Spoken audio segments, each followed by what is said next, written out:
aí, turma, beleza? Vamos falar sobre o efeito Doppler hoje, continuando o conteúdo de física, tá? Lembrando que nós estamos falando sobre o conceito de frequências, de ondas, tá?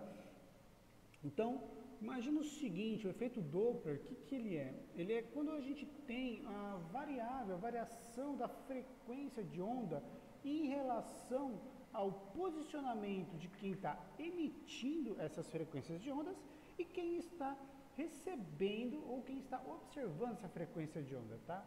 Então, o que a gente pode dizer é o seguinte, que quanto mais próximo nós estivermos do ponto de emissão dessa frequência, né, maior vai ser a mesma. E quanto mais longe, menor vai ser a frequência, ok? Então, o que a gente diz é o seguinte, imagina uma locomotiva, um trem.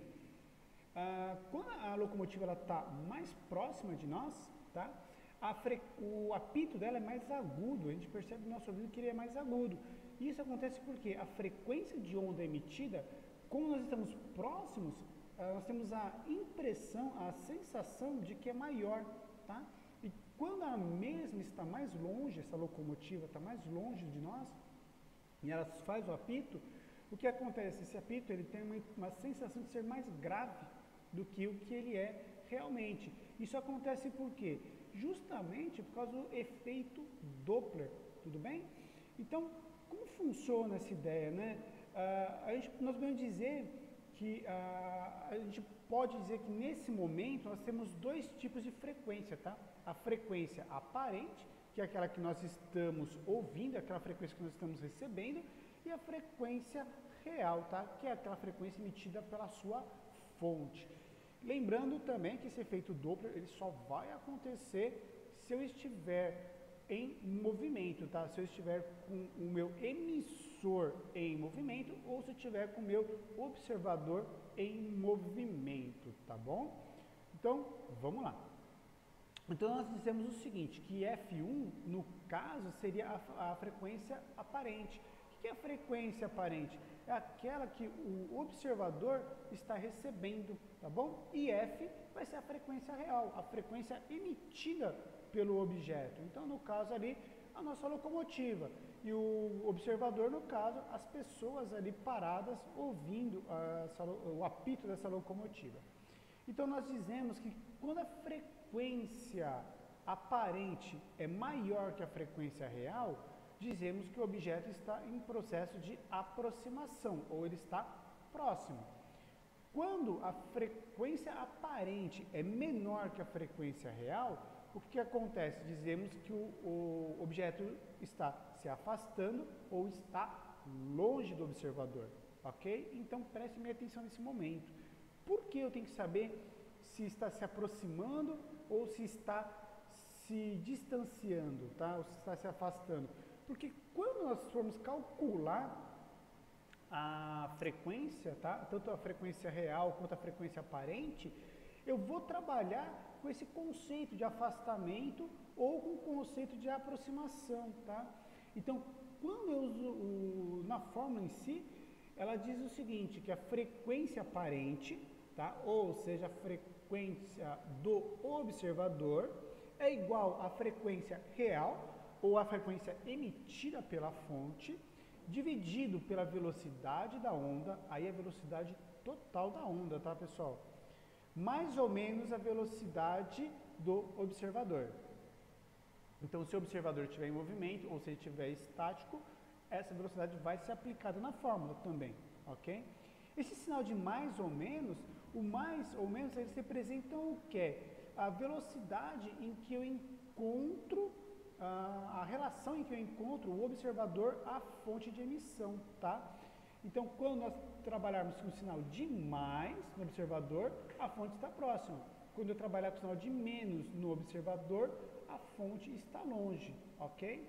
Voltando lá para a fórmula, aí eu vou ter dividido pela velocidade, mais ou menos a velocidade da fonte. Esse mais ou menos da fonte representa o quê? Quando a fonte estiver afastada do observador, ela vai ser positiva, vai ser mais. Quando a fonte estiver próxima do observador, ela vai ser negativa, ou seja, nós vamos ter uma proporção inversa, tá?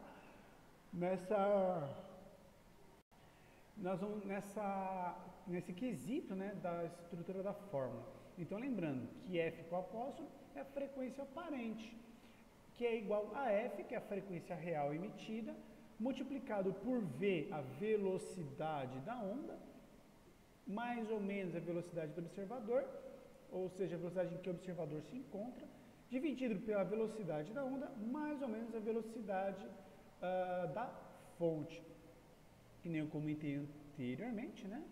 Essa velocidade positiva ou negativa está relacionada à aproximação ou ao afastamento da fonte ou do observador. Então, pessoal, tem que lembrar sempre dessa relação, tá? Do sinal de positivo ou negativo para a relação do observador e a relação da fonte. Tudo bem? Quando o valor for zero, tá?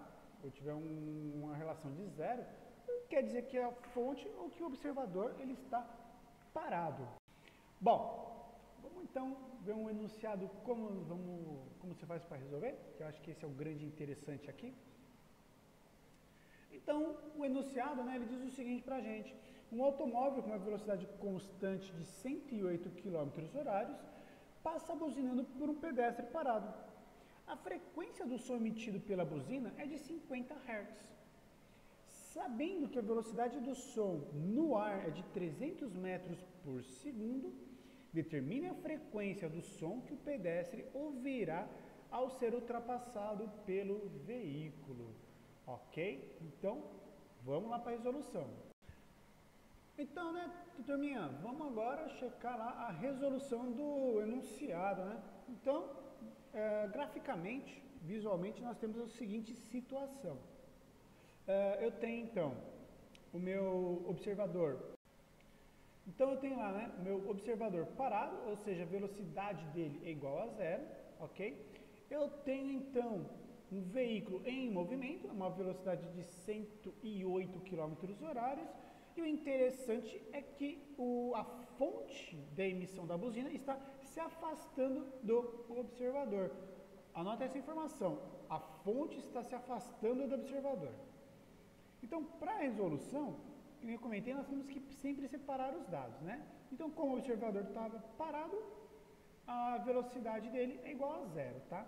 Já a velocidade da fonte, como ele está se afastando, ela vai ser positiva. Então, eu tenho uma velocidade mais 108 km/h. O que acontece é o seguinte, nós estamos trabalhando com medida de metros por segundo, que é a velocidade do som. Então, convertendo 108 km/h, convertendo para metros por segundo, vai ficar aproximadamente 30 metros por segundo, tá? Então, nós vamos obter um valor lá de mais 30 metros por segundo. Por que mais? Porque eu estou tendo um afastamento da minha fonte de emissão, tá?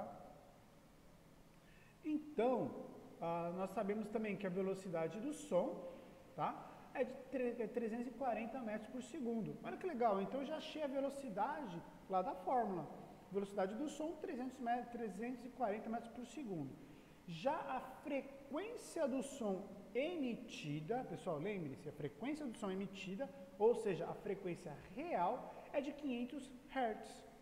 Então, vamos lá, né? Vamos para a parte difícil, que é jogar na fórmula. O que diz a fórmula? Frequência aparente é igual à frequência real, dividido pela velocidade mais a velocidade do observador, dividido pela velocidade mais a velocidade da frequência, ou a velocidade real. Então, bora lá. A frequência aparente eu não sei, porque é o que eu estou procurando saber, a quantos hertz ele está chegando no nosso ouvido. Mas eu sei que a minha frequência real é de 500 Hz. Legal, substituir frequência por frequência. A velocidade trabalhada é a velocidade do som naquele determinado ambiente, que é de 340 metros por segundo. Então, onde eu tinha o V, substituo por 340 metros por segundo. Em cima da equação, né, na parte superior, eu estou falando com a velocidade do observador. Ele está estático, então a velocidade é igual a zero.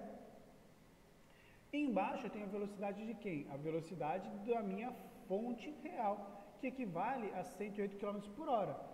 Na conversão, para ter todo mundo na mesma unidade de medida, eu passo a ter mais 30 metros por segundo. Então, o que acontece, pessoal? Esse mais da equação, tá? Até vou circular ele aqui para nós ficarmos mais tranquilinhos. Esse mais e esse mais da equação, se tem, ele ocorre devido ao afastamento da fonte sonora. Se a fonte sonora, em vez de afastar, estiver se aproximando, aquele sinal seria negativo e não positivo, tá? Então, esse sinal ele é positivo porque a fonte está se afastando do nosso observador. Então, fazendo todos aqueles trâmites matemáticos, as somatórias dos valores e depois, posteriormente dividindo e multiplicando por 500, eu vou chegar numa frequência de aproximadamente 459,5 Hz, ok? Então assim, gente, a gente viu que não é difícil, é só trabalhar com as informações, separar os dados, jogar na fórmula e resolver. O ponto mais difícil aqui, nesse enunciado, foi saber se eu ia trabalhar com sinal de positivo ou negativo na fórmula. Mas o próprio enunciado me falou com qual dos dois eu vou trabalhar. A partir do momento em que ele diz assim, está ocorrendo o afastamento do veículo, o veículo passa pelo observador. Então, quando forem trabalhar com enunciados, lembre-se sempre, prestem atenção nos detalhes, separem as informações e entendam o que o mesmo está falando. Ok, turminha? Esse foi o último vídeo do ano.